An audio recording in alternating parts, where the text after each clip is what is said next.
les jeunes qui s'exercent, les athlètes en devenir. Je pense au Alphonso Davies, je pense à Balou Tabla, je pense à Jonathan David. C'est d'aller exercer la profession de footballeur professionnel du côté du circuit européen. Les grands circuits sont là, on comprend. L'histoire, elle est là également. On ne peut pas réécrire l'histoire. Le Canada, malheureusement, est un peu en arrière sur ce qui se fait dans le monde du soccer, du football à travers la planète. Donc, il faut vivre avec cette réalité-là, malheureusement, qui existe et qui est bel et bien en place. Mais on a des jeunes qui progressent énormément et on vous disait, si vous remontez dans les derniers podcasts qu'on a présentés, on vous parlait de l'alignement de l'Impact. C'est Olivier Brett qui avait souligné l'info à l'effet qu'il y avait énormément de joueurs de l'Impact qui étaient issus de son académie. Pas tous nécessairement des Canadiens, mais des joueurs donc qui proviennent de son intérieur, soit d'une intégration verticale au sein de l'académie, de la pré-académie de l'Impact de Montréal. Donc ça, c'est une bonne chose pour notre soccer. Ça démontre que le foot au Canada est en santé, démontre qu'il va également dans le bon sens. De voir un joueur comme Alphonso Davies exploser, c'est merveilleux de voir un Balou Tabla qui, à venir jusqu'à maintenant, n'a pas réussi à tailler sa place, mais pourrait donc éventuellement retourner du côté européen.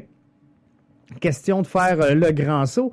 Bref, tout ça m'est venu à l'idée, m'a mijoté de dire, Jeff, tu sais, on parle de soccer qui a réussi, qui s'en va sur la bonne voie au Canada avec Alphonso Davies principalement qui abat tout sur son passage, recrue de l'année en Bundesliga, vitesse de pointe 36,51, un latéral gauche donc qui s'est établi avec succès dans le top 10 de la valeur marchande des joueurs présentement du côté européen.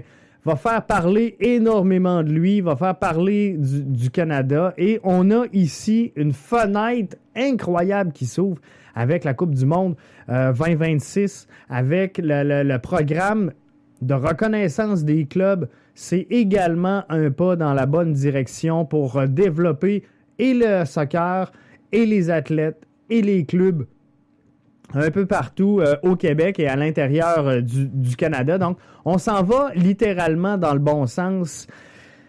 Ça, c'est sûr, c'est définitif. Reste à voir maintenant, est-ce qu'on le fait de la bonne façon et est-ce que on peut dire, je vais l'amener comme ça peut-être, est-ce qu'on peut dire que le soccer, le développement du foot au Canada est une réussite si on ne fait que produire des joueurs et les envoyer à l'étranger? Le message qu'on envoie, clairement, c'est que la MLS n'est pas au niveau européen. Et souvenez-vous le podcast que j'ai enregistré, je vous mettrai peut-être le lien là, sur les réseaux sociaux, question de vous le ramener, mais avec Arnaud Salas, du compte Twitter MLS en français. Je vous avais fait une belle interview, bel entretien lors de la mise en ligne de sa revue MLS. Donc, c'était un peu... Comment je pourrais dire? Il disait que la MLS était encore vue, mais de moins en moins comme un championnat de fin de carrière pour les vedettes européennes. Donc, ceux qui ont goûté au grand circuit, et on le voit encore, hein, les rumeurs de transactions et les rumeurs de transfert vers la MLS, c'est quoi présentement? On a Cristiano Ronaldo qui fait énormément jaser, on a Bale, on a Griezmann. Bref, c'est des joueurs qui, on ne se le cachera pas, ont donné le meilleur de ce qu'ils avaient à donner à venir jusqu'à maintenant. Moi, ce que j'ai hâte de voir et ce que j'aimerais voir et la raison qui va me pousser à dire qu'on a réussi l'implantation et le développement du foot au Canada, c'est le jour où un jeune qui n'a pas atteint le summum de sa carrière dise « Moi, je vais aller jouer peut-être en MLS. Comprenez-vous, là, présentement, c'est le plus gros circuit en Amérique du Nord, Canada, États-Unis. Il y aura peut-être cette fusion-là avec la Liga MX. Ça flotte, c'est dans l'air. Et il faudra donc regarder comment on va réussir à prendre des joueurs. La journée où on va mettre au monde un Alphonso Davies et qui va dire, moi, je reste ici. Moi, c'est ici que je veux jouer, c'est ici que je veux me développer. Et il va donner de la visibilité au championnat dans lequel il va exceller, que ce soit à Canada, États-Unis.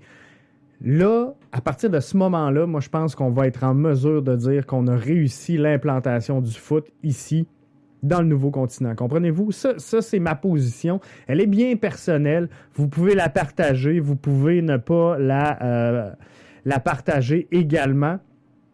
C'est à vous de voir. Mais on va aller voir sur les réseaux sociaux ce que vous en avez pensé. C'est la question Twitter du jour. Puis j'étais tanné, je vais être franc avec vous, là. On prend la pause pour l'émission de demain. On a ce soir un sujet qu'on n'est pas habitué de traiter, mais là, je suis tanné de vous parler de COVID puis de MLS is back. On va s'en reparler, c'est sûr, c'est l'actualité et c'est ce qui meuble le monde du foot présentement. Mais à un moment donné, là, ça devient redondant, puis COVID, pas COVID, puis on teste pas, on prend l'avion, on prend pas l'avion, on joue-tu à Orlando, on joue-tu pas.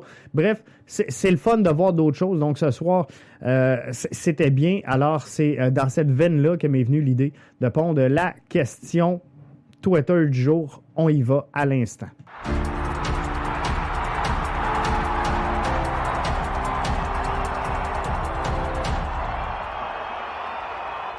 Alors, la question Twitter du jour, elle y va comme suit. Aurons-nous un jour au Canada un championnat qui donnera le goût aux jeunes de ne pas s'exiler du côté de l'Europe? Donc, ça va être intéressant de suivre ça. Ça va être intéressant de regarder ça. Et là, je vous ai mis en gros plan la question Twitter du jour. Et moi, ce que je veux savoir, c'est oui ou non, on va être en mesure un jour d'y arriver à ça. J'espère qu'on va y arriver à 39, disons 40 parce que c'est 39,5. On est sur la bonne voie. À 42%, ça va être très long. Et à 18,4, ça n'arrivera jamais. Donc ça, c'est les réponses que vous avez données overall jusqu'au moment où on allait entrer en direct avec vous pour la question Twitter du jour. Donc, on est sur la bonne voie, 40%. C'est le fun de voir qu'il y a quand même dans le bassin là, 40% qui y croient. C'est un 60% qui y croient plus ou moins, ou en tout cas qu'on s'en va dans le bon sens, mais ça va être long. Et moi, sincèrement, je pense ça. Je pense que ça va être long. Mais de voir la fenêtre s'ouvrir, comme je vous disais, avec la Coupe du Monde 2026, de voir également des jeunes exploser comme Alphonso Davies, comme Jonathan David, de voir des jeunes comme Balou Tabla qui ont fait une expérience l'autre côté également, ça me donne le goût de croire qu'éventuellement, on va réussir à rehausser le calibre et à créer une équivalence avec le top 5 du côté de l'Europe. Ça ne se fera pas demain matin, j'en suis pleinement conscient. Mais pour moi, la réussite du soccer au Canada, c'est l'implantation d'un circuit qui va être reconnu à l'international comme étant l'un des meilleurs circuits au monde. Par quelle structure ça va passer? Faudra regarder tout ça et la réponse, elle se situe peut-être dans les commentaires qu'on a reçus à la question Twitter du jour. Ludovic nous dit, pour ça, il faut que l'Impact, le Toronto FC et les Whitecaps sortent de la MLS. On en a parlé et c'est Rémi de Garage Foot. On en a parlé dans quelques podcasts ensemble. Ça aussi, je vous invite à venir voir là, ce qu'on a fait dans le passé pour découvrir ça. Mais je pense j'essaie de me faire une tête là-dessus et de vraiment trouver les bons mots finalement pour y arriver. Et je crois sincèrement qu'il y aura cette fameuse fusion entre la MLS et la Liga MX. Je veux pas décevoir personne, mais je pense également que l'Impact de Montréal, le Toronto FC et les Whitecaps vont se retrouver tapissés dans un coin à ce moment-là, au moment où ça va se produire. Et c'est là qu'on va voir l'éclosion, pour moi, de la CPL. La CPL pourrait devenir un prime championship au Canada présentement et pourrait devenir donc le meilleur circuit. Il est canadien. C'est sûr qu'il faudrait un championnat qui réunisse dans le meilleur des mondes la CPL, la MLS et la Liga MX. Est-ce qu'on peut fusionner tout ça pour faire une ligue qui a du sens? Faudra voir, faudra analyser énormément de data pour comprendre un peu la mixture de tout ça. Mais sincèrement, moi, je crois qu'on est en mesure, en fusionnant les circuits, en gardant les meilleurs marchés, on est en mesure de développer et d'accroître le soccer canadien à travers la planète, de donner de la crédibilité et une notoriété qu'on n'a pas encore avec la MLS. Est-ce qu'on s'en va dans le bon sens? Oui. Est-ce qu'on est encore au niveau? Clairement, la réponse est non. Je suis obligé d'abonder dans ce sens-là, mais j'espère donc qu'on va y arriver. Mais est-ce que ça va passer par l'IMFC, TFC et les Caps qui retournent dans la CPL avec peut-être une ligue, un championnat à 2-3 divisions? C'est possible, mais l'avenir est encore nébuleuse à ce niveau-là, donc il faudra revenir là-dessus. C'est sûr que plus le temps va avancer, plus on va avoir la réalité de cette fusion-là, MLS, Liga MX. Est-ce que c'est quelque chose qui pourrait être possible?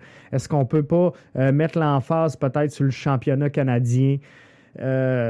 Faudra regarder tous les tenants et les aboutissants de ça et trouver la meilleure formule pour développer le foot ici en sol canadien. Monsieur Foot de Foot nous dit ne jamais s'exiler ou ne pas s'exiler jeune comme l'a fait Sam.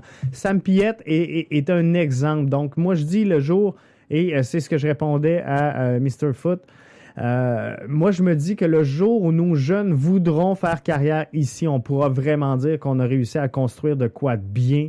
Et Mr. Foot répond, si les futurs Samuel Piette ne partent pas en Europe très jeunes pour réussir, ce sera déjà un bon pas. Pour que la MLS offre un degré de compétitivité égal aux 2/3 des meilleures ligues, je vous parlais tantôt du top 5, il faudra encore du temps et en attendant, les joueurs canadiens doivent être ambitieux et là-dessus, c'est sûr que je pense exactement pareil. Il faut absolument que les joueurs canadiens soient très, très ambitieux. Et je pense qu'on peut y croire plus que jamais avec, entre autres, je regarde là, les dernières signatures au sein de la MLS et principalement de l'Impact de Montréal où on signe des joueurs de l'interne, de l'académie. Donc ça, c'est vraiment plaisant de voir ça. C'est le fun de voir que nos jeunes poussent par l'académie et arrivent à atteindre les plus hauts sommets et arrivent à atteindre le grand circuit. Donc, c'est sûr qu'ils sont signés, mais absents de l'effectif. C'est pas grave. On s'en va par là et on s'en va dans le bon sens. On sait qu'on peut les rajouter, donc les inclure dans l'effectif à tout moment. Et ça, c'est en soi une excellente nouvelle pour nos jeunes. Et je pense que ça nous permet de croire qu'on peut arriver à faire quoi de très, très bien avec tout ça et mettre en place une synergie, on va le dire comme ça, qui va faire en sorte que nos jeunes talents réussissent à s'exprimer et à aller de l'avant dans tout ça. Donc, je reviens au dernier commentaire de Monsieur Foot. Si les futurs Samuel Piette ne partent pas en Europe très jeunes pour réussir, ben, ce sera déjà un bon pas. Et c'est ce qu'on voit présentement avec les dernières signatures au sein de l'Académie de l'Impact. Les dernières signatures qui ont eu lieu avec l'Impact de Montréal, c'est exactement ce genre de choses-là. Et il y a plein de belles choses qui s'en viennent. Le programme de reconnaissance des clubs, moi, je trouve qu'on n'en parle pas assez présentement sur les médias sportifs, mais c'est quelque chose de très bien qui va aider le soccer québécois, canadien à exceller et à monter encore d'un niveau parce qu'on va améliorer la structure intégrée de soccer, on va améliorer la formation offerte au club et on ne se le cachera pas, c'est de l'expérience qui manque présentement au Canada. Donc là, on avait, souvenez-vous, là, vous l'avez vécu, moi j'ai 38 ans, ceux qui ont à peu près mon âge, vous l'avez vécu. On a commencé à jouer au soccer et c'était quoi les coachs? Hein? C'était mon oncle Marcel, c'était, comprenez-vous, c'était Gérard, c'était le concierge de l'école. Bref, c'était pas du monde de soccer. On a eu après ça quoi? Les professeurs d'éducation physique hein, qui sont formés overall, mais là on leur disait, regarde, prends le groupe, il y a de quoi à faire. Et là, tranquillement, pas vite, ben, ces jeunes-là qui ont monté, ben, c'est eux qui ont intégré la structure et qui ont commencé à développer nos jeunes. Donc, on s'est amélioré tranquillement, pas vite. Et là, on s'est mis à former des joueurs professionnels, mais qui n'avaient pas de débouchés parce qu'on n'avait pas de club, parce qu'il n'y avait pas de structure intégrante, parce qu'on ne sait pas trop quoi faire entre le soccer civil et le soccer académique. Donc, à un moment donné, on rentre d'un melting pot pas très évident et on a de la misère donc à offrir quelque chose.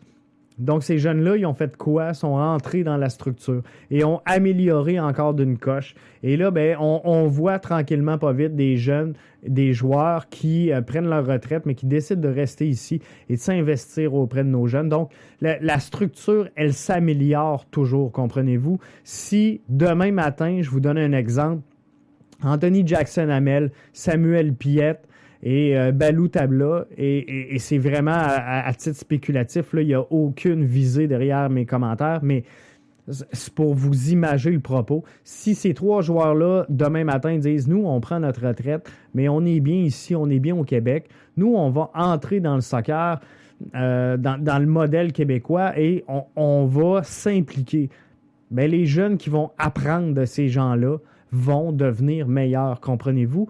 Donc, vont progresser beaucoup plus rapidement, vont devenir meilleurs, vont réintégrer la structure. Donc, c'est sûr que dans toute cette roulade-là, il faut donner du temps au temps.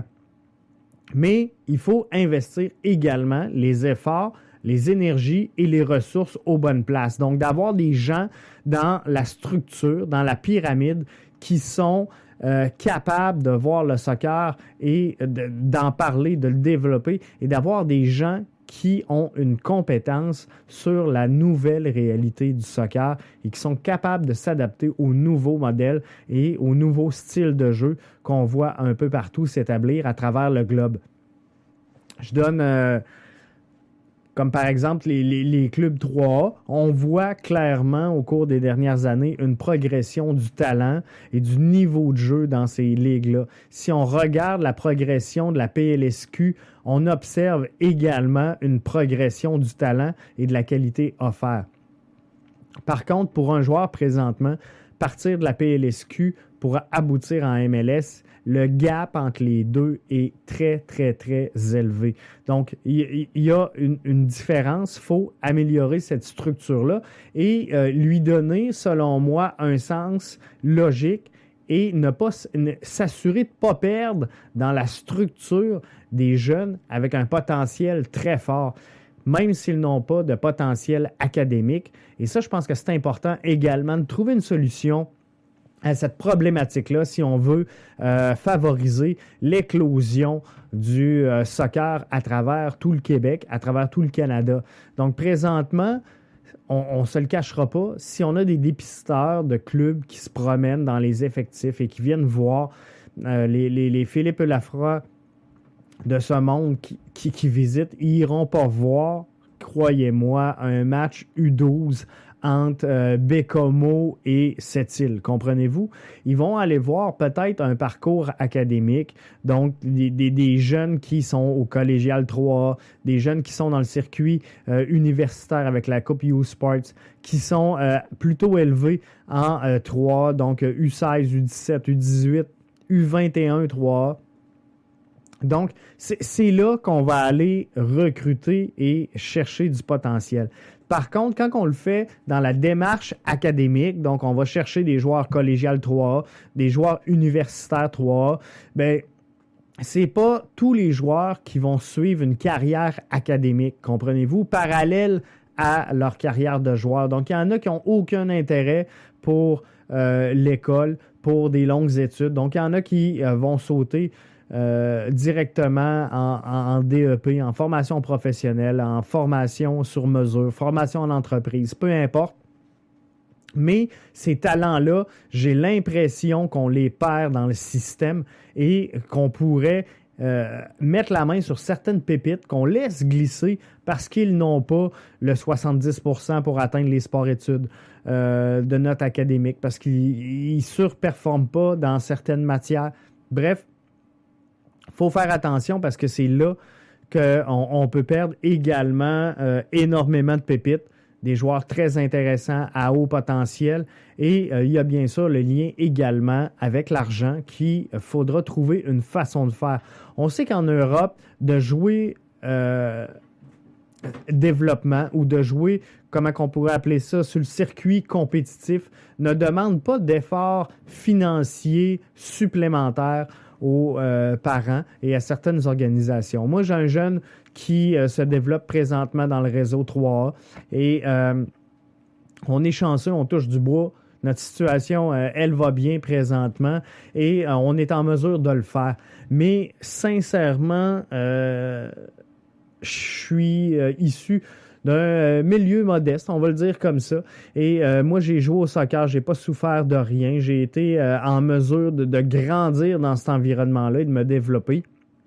Par contre, je suis pas certain que si je me fie à mes ressources de l'époque, aujourd'hui, je serais capable de le faire parce que le soccer demande quand même un investissement assez massif parce que il y a apparu plein de pièces d'équipement avec le temps. Donc, les joueurs maintenant, ils ont des gaines, ils ont des souliers c'est pas rare que j'ai défrayé des 350-400 $ pour une paire de chaussures et ça fait rarement une saison. Donc, moi, dans mon temps, on payait 32 $. On jouait en T-shirt et, tu sais, merci, bonsoir, une paire de tibias qui attachait avec des velcro à 12 $. Puis la saison était lancée, puis on pouvait jouer jusqu'à temps que le soulier nous fasse plus. À cette heure, il y a des souliers pour le gazon mouillé, le gazon sec, le gazon long, le gazon court, le gazon en plastique. il y en a à toutes les saveurs. Il y a les voyagements, il y a... Donc, tout ça fait en sorte que, qu'on le veuille ou non... Puis c'est pareil dans les autres sports, là. Dès qu'on parle de sport de compétition au Québec, parler à des enfants qui fréquentent le réseau Midget 3 au hockey, ils vont vous le dire que c'est pas toujours facile de joindre les deux bouts et de permettre à leurs enfants de se développer dans cet univers-là. Donc, il faut trouver un moyen de faire avec tout ça. Mais je pense qu'on s'en va sincèrement sur la bonne voie. Et ça, c'est une bonne nouvelle. Dernière bonne nouvelle en terminant, puisqu'on arrive déjà à la fin. N'oubliez pas que demain, on n'est pas là. Mais je vais vous inviter quand même à nous suivre via notre compte Periscope. Donc, si vous écoutez la diffusion en direct présentement, vous avez l'opportunité de nous écouter, nous suivre et de vous abonner à Periscope. Ce que ça va faire, c'est qu'à chaque fois qu'on va entrer en ligne, on va vous envoyer un petit pop-up pour vous dire, regarde, le podcast BBN, ça démarre maintenant.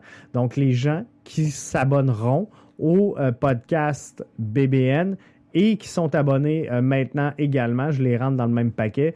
J'ai une carte SAQ, 25 $ à faire tirer. Non, c'est pas vrai, j'en ai 2. Non, j'en ai 3. Non, j'en ai 4. On va partir ça à brosse, c'est la fête nationale. Non, mais sincèrement, on remet 4 cartes cadeaux à la fin du mois. Donc, il vous reste 7 semaines pour participer et vous abonner à notre compte sur Periscope pour suivre en direct nos diffusions. Je vous invite à le faire, je vous invite à nous suivre. Bien sûr, vous comprendrez que ça va prendre 18 ans et plus pour que je vous fasse parvenir votre carte, mais j'en ai 4. On va faire un tirage au sort, donc mercredi prochain, le 1er juillet. Donc, vous avez le podcast de jeudi, vendredi, lundi, mardi, avant de vous décider à nous suivre et à vous abonner à notre compte avant qu'on vous fasse parvenir vos cartes. Donc, je ferai un finaliste jeudi, je ferai un finaliste vendredi, je ferai un finaliste lundi, je ferai un finaliste également dans le podcast de mardi prochain. Donc, on aura 4 finalistes, 4 gagnants finalement de nos cartes de 25 $ de la SAQ. Là-dessus, je vous souhaite un excellent congé de la fête nationale. On se retrouve, nous,